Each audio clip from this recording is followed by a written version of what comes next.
at the start, they are engaged to be married, is how I would define it. They're not yet married, but they are going to be. The wedding is approaching. When we get to chapter 3, verse 6, we have a wedding procession. Solomon coming up out of the wilderness to Jerusalem to get married, to marry his bride. He then speaks at length of her beauty and his desires for her. The marriage is then consummated at the end of chapter 4 and the beginning of chapter 5, or between the end of chapter 4 and the beginning of chapter 5. And then there follows an apparent disruption in the relationship, which is then resolved, and the husband and wife are then reconciled as they speak again of the beauty that they see in each other and the desires that they have for one another. And as the song draws to a close, we have descriptions of love that show how unequaled true, pure love is by anything in this world. So that's, I think, the sort of flow, the storyline, if you like, that we see in this song. The language of the song will sometimes surprise us, I'm sure. We will find unbridled descriptions of love that are not perhaps what you're used to hearing openly in kind of good Christian circles, you might say. But we must try not to be embarrassed by that, because actually, among other things, I think this book helps us to see that there is a far better way of speaking about intimate things than the way that the secular world does today. Our secular world today, openly on television and all other media and in many ways, and even, yes, in schools, very quickly descends to the gutter, I would say, in speaking crudely, explicitly, obscenely, and even exploitatively about such things. But what we see here in Song of Songs is a much more, can I say, beautiful way, clean way of talking about such things. As I said just now, in the flow of the story, the consummation of the marriage takes place in between the end of chapter 4 and the beginning of chapter 5. It is not described. There is no explicit, camera zooming in to show us the details, as it were. And yet that's what you would get, I'm sure, in a modern film. No, this is a more beautiful look at these things. And as we look at chapter 1 today, well, from verse 2 to the very first two verses of chapter 2, perhaps the first thing that's surprising is the way that the song opens. The very first lines sung by the woman are an unrestrained expression of her desire for her husband to be. And in fact, that's my title this evening, is Desire. We'll look at this in a number of ways. No wonder the maidens love you. Take me away with you. Let us hurry. Let the king bring me into his chambers. And then the friends say, we rejoice. I wonder if we've all witnessed at some point in time when waiting until that wedding before giving full expression to those desires. And that is what we see in this song. We're listening in to what the bride desires and longs for. And we can understand then why the friends at the end of verse 4 express their delight and their support. We see the longing again in verse 7.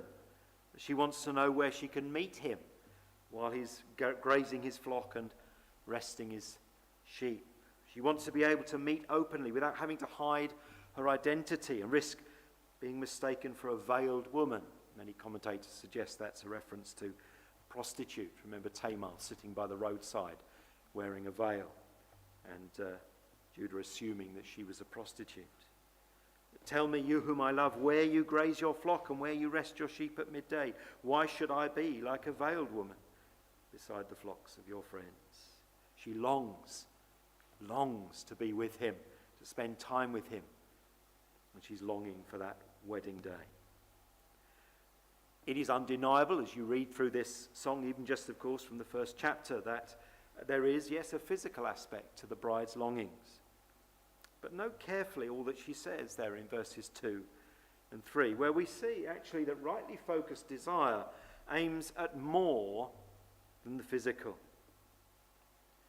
For your love is more delightful than wine. Pleasing is the fragrance of your perfumes. Your name is like perfume poured out.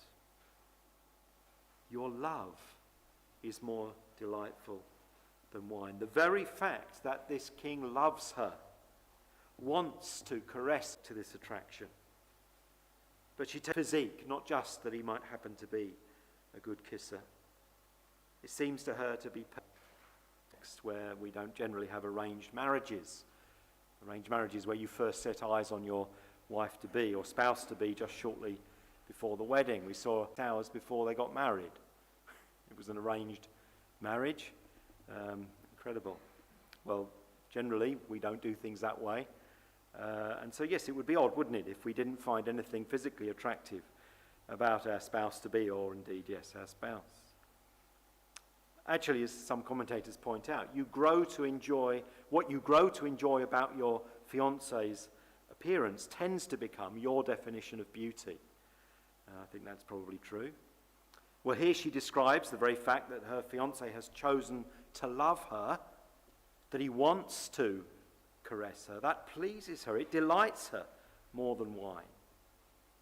In verse 12, she acknowledges that the king finds her pleasing and enticing. While the king was at his table, my perfume spread its fragrance. He noticed me. He was drawn to me. And her response to that acknowledgement there in verses 13 and 14 is to speak poetically, of course, of how he has captured her heart, how he is dear and precious and delightful and as close to her heart as he can be. My lover is to me a sachet of myrrh resting between my breasts. That is over her heart. My lover is to me a cluster of henna blossoms from the vineyards of En-gedi, sweet-smelling, enticing, and wonderful. She treasures his love for her.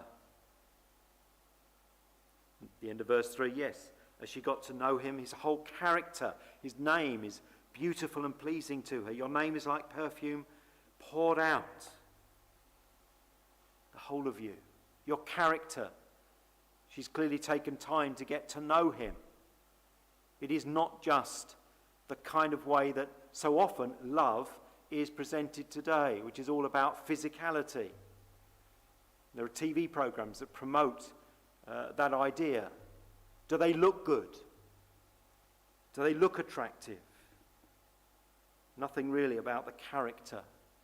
What are they like as a person? Almost exclusively, it seems today, the focus is on the physical. Yes, the sexual. And actually the selfish. What can I get from this relationship? How are you going to please me? Or even, of course, when a relationship comes to an end, well, it wasn't working for me. A very selfish way of looking at a relationship.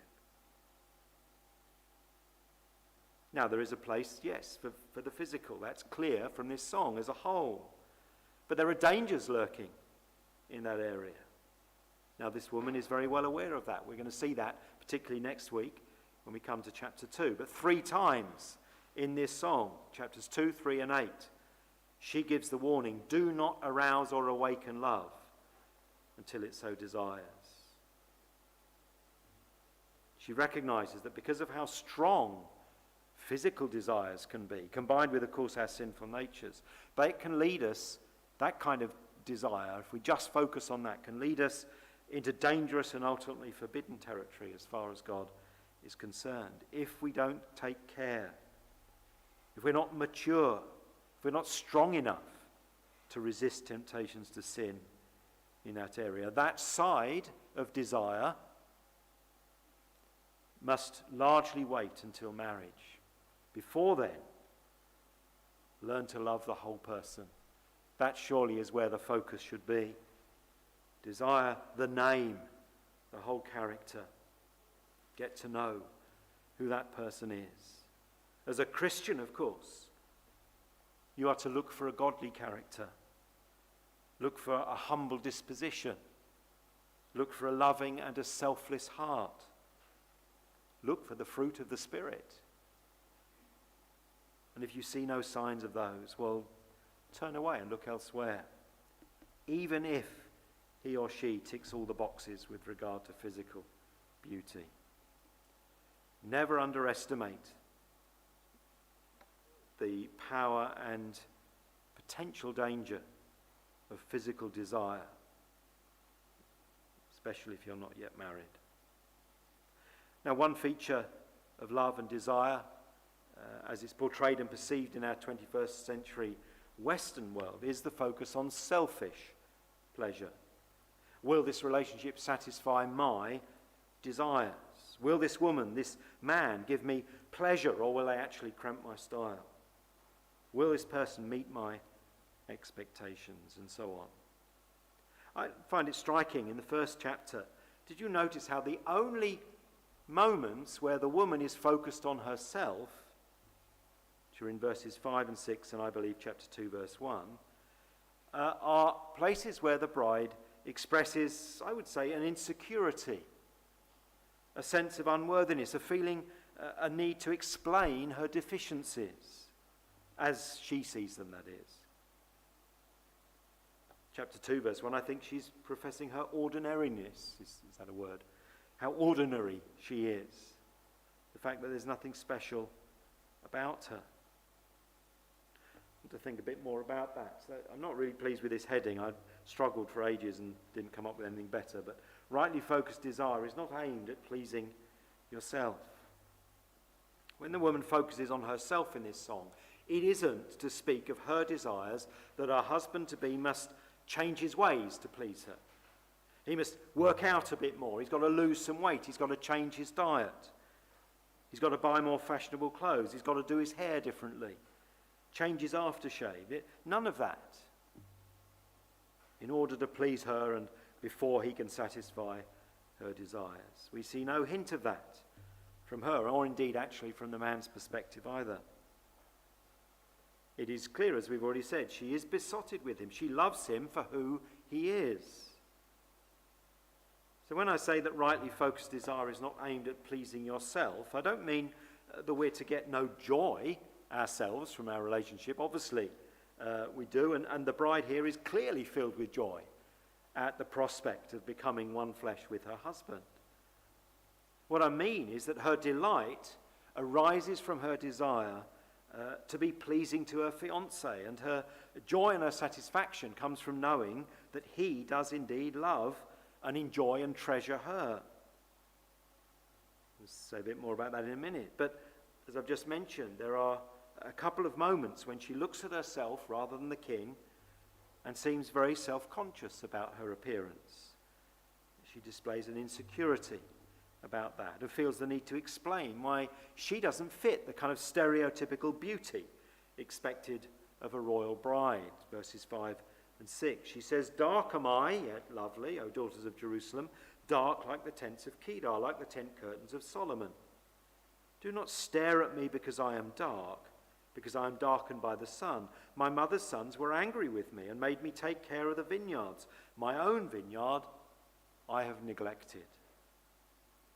She knows she's not a catwalk model. She must seem like a kind of sun-darkened country bumpkin, almost, when compared to the sophisticated and the pampered city dwellers who've never done a day of hard outside work in their lives.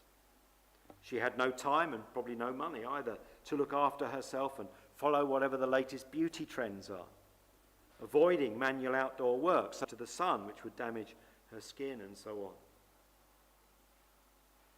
And as I mentioned last time, I believe that she is the one speaking in chapter 2, verse 1, when she says, "I am a rose of Sharon, a lily of the valleys." And that might sound as though she's singing her praises, her own praises, but a number of commentators that I've read explain that the plain of Sharon, which was a fertile stretch of land along Israel's coast, Mediterranean coast there, about 55 miles long and extending inland about 15 miles, was an area known for its forests and for its flowers. So apparently in springtime there would have been carpets of flowers, roses, or they might be crocuses according to the footnotes, and lilies. And so, if that's the case, what the bride is actually saying is, I'm ordinary. There is nothing special about me. I'm just a rose of Sharon, like all the thousands of other roses of Sharon, and the lilies too. It's tempting perhaps to say, well, that's false humility, isn't it? But I think that's unfair. I think Solomon is writing her part into this song in such a way as to show that she thinks more highly of others. She is aware of how ordinary she is, according to the honest perception that she has of herself. And of course, in many ways, that's a very commendable trait, isn't it? She doesn't pretend to be someone else. She doesn't pretend to be someone she's not. That, of course, is a surefire, a terrible thing to do. You don't want someone to be your friend or indeed to fall in love with you, fake self-pity. She doesn't obsess over her active fixation. Then I've got to look like that person. I've got to be as thin as that person. I've got of the beholder. It means that